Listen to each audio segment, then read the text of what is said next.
आदरणीय बंधु माताओं व मेरी प्यारी बहनों, राधे राधे। आप सभी का हमारे YouTube चैनल जीवन की धारा पर बहुत बहुत स्वागत है।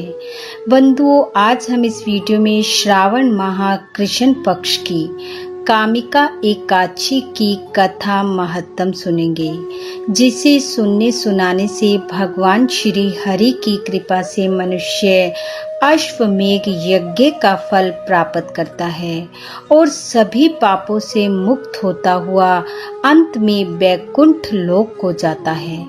कथा महत्तम सुनने के बाद यदि आप हमारे चैनल पर नए हैं तो कृपया हमारे चैनल को सब्सक्राइब करें, बेल आइकन को प्रेस करें ताकि हमारी वीडियो की नोटिफिकेशन सबसे पहले आप तक पहुंचे। वीडियो को शेयर व लाइक भी जरूर करें। धर्मराज युधिष्ठिर ने पूछा, हे गोविंद, आपको नमस्कार है। श्रावण के कृष्ण पक्ष में कौन सी एकादशी होती है, उसका वर्णन कीजिए।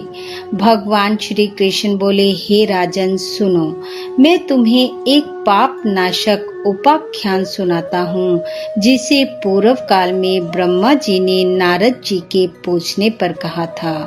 नारद जी ने प्रश्न किया, हे भगवान, मैं आपसे यह सुनना चाहता हूँ कि श्रावण के कृष्ण पक्ष में जो एकादशी होती है उसका क्या नाम है, उसके कौन से देवता हैं तथा उससे कौन सा पुण्य होता है।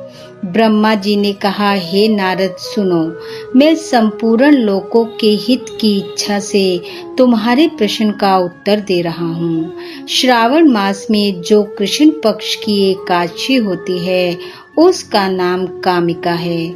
उसके स्मरण मात्र से वाजपेय यज्ञ का फल मिलता है।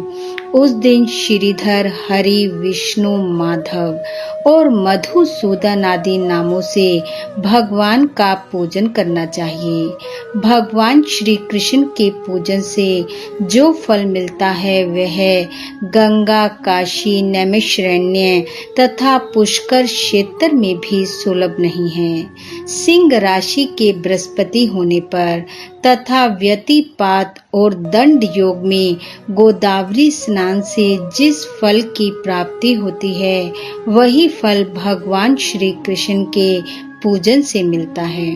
जो समुद्र और वन सहित समूची पृथ्वी का दान करता है तथा जो कामिका एकादशी का व्रत करता है, वे दोनों समान फल के भागी माने गए हैं। जो ब्याही हुई गाय को अन्य सामग्री सहित दान करता है, उस मनुष्य को जिस फल की प्राप्ति होती है वही कामिका का व्रत करने वाले को मिलता है।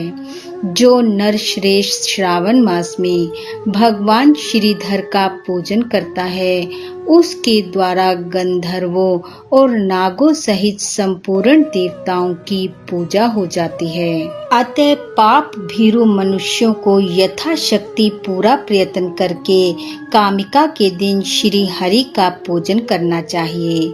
जो पाप रूपी पंख से भरे हुए संसार समुद्र में डूब रहे हैं, उनका उद्धार करने के लिए कामिका का व्रत सबसे उत्तम है। अध्यात्म विद्या पारायण पुरुष को जिस फल की प्राप्ति होती है उससे बहुत अधिक फल कामिका व्रत का सेवन करने वालों को मिलता है। कामिका का व्रत करने वाला मनुष्य रात्रि में जागरण करके न तो कभी भयंकर यमराज का दर्शन करता है और न कभी दुर्गति में पड़ता है। लाल, मणि, मोती, मूंगे आदि से पूजित होकर भी भगवान विष्णु वैसे संतुष्ट नहीं होते जैसे तुलसी दल से पूजित होने पर होते हैं। जिसने तुलसी की मंजरियों से श्री केशव का पूजन कर लिया है, उसके जन्म भर का पाप निश्चय ही नष्ट हो जाता है। जो दर्शन करने पर सारे पाप समुदाय का नाश कर देती है, स्पर्श करने पर शरीर को पवित्र बनाती है, प्रणाम करने पर रोगों का निवारण करती है, जल से सींचने पर यमराज को भी भय पहुंचाती है, आरोपित करने पर भगवान श्री कृष्ण के समीप ले जाती है और भगवान के चरणों में चढ़ाने पर मोक्ष रूपी फल प्रदान करती है। उस तुलसी देवी को नमस्कार है जो मनुष्य कामिका एकादशी को दिन रात दीप दान करता है। उसके पुण्यों की संख्या चित्रगुप्त भी नहीं जानते।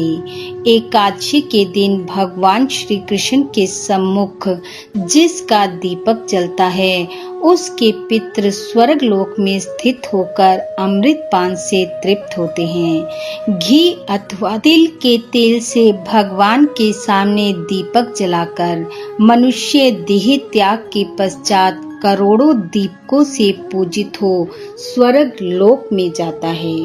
हे युधिष्ठिर, इससे जुड़ा एक प्राचीन इतिहास में तुम्हें सुनाता हूँ, सुनो। एक समय की बात है, एक गांव में एक ठाकुर रहता था। उसके पास धन धान्य की कोई कमी नहीं थी, परंतु वह स्वभाव से क्रोधी था। एक दिन उस ठाकुर का गांव में रहने वाले एक ब्राह्मण से झगड़ा हो गया और वह झगड़ा इतना बढ़ गया कि वह ब्राह्मण उस ठाकुर के हाथों मारा गया। ब्राह्मण के मरने के पश्चात वह ठाकुर पश्चाताप करने लगा और उसने कहा कि वह इस ब्राह्मण की क्रिया विधि करेगा, परंतु समस्त ब्राह्मणों ने उसे ऐसा करने से मना कर दिया और कहा कि हम तेरे घर का भोजन नहीं करेंगे, तूने ब्रह्म हत्या की है, इसका तुझे पाप भुगतना पड़ेगा। वह ठाकुर ब्राह्मणों के पैरों में गिर पड़ा और क्षमा याचना करता हुआ बोला, मुझसे बहुत बड़ा अपराध हो गया है। हे ब्राह्मण देवताओं, मुझे कोई तो रास्ता दिखाओ जिससे मेरा ये ब्रह्म हत्या का पाप खत्म हो सके। उसे इस प्रकार पश्चाताप करते देखकर सब ब्राह्मणों ने उसे कहा कि वह श्रावण कृष्ण पक्ष की कामिका एकादशी का व्रत विधि विधान से करे। वही व्रत उसे इस पाप से मुक्ति दे सकता है। तब ठाकुर ने ब्राह्मणों के कहने से विधि विधान से कामिका एकादशी का व्रत किया और रात्रि जागरण करता हुआ वह भगवान विष्णु की प्रतिमा के समीप ही सो गया। उसके व्रत पूजन एवं जागरण से प्रसन्न होकर भगवान ने उसे स्वप्न में कहा, हे ठाकुर, मैं तेरे व्रत पूजन से प्रसन्न हूँ, तेरे पाप को मैं नष्ट करता हूँ, अब तू ब्राह्मण की तेरहवीं कर सकता है। तब ठाकुर ने ब्राह्मण की तेरहवीं की और वह ठाकुर ब्रह्म हत्या जैसे पाप से मुक्ति पाकर अंत में विष्णु लोक को गया। भगवान श्री कृष्ण कहने लगे, हे युधिष्ठिर, यह तुम्हारे सामने मैंने कामिका एकादशी की महिमा का वर्णन किया है।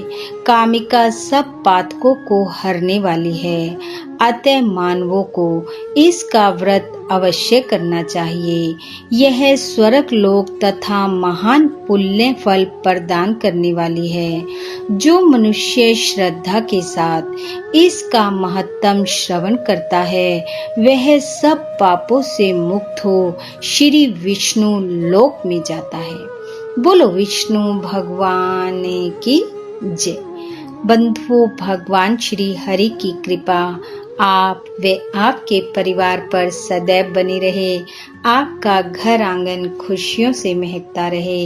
इन्हीं शुभकामनाओं के साथ आप सबका बहुत बहुत धन्यवाद। राधे राधे।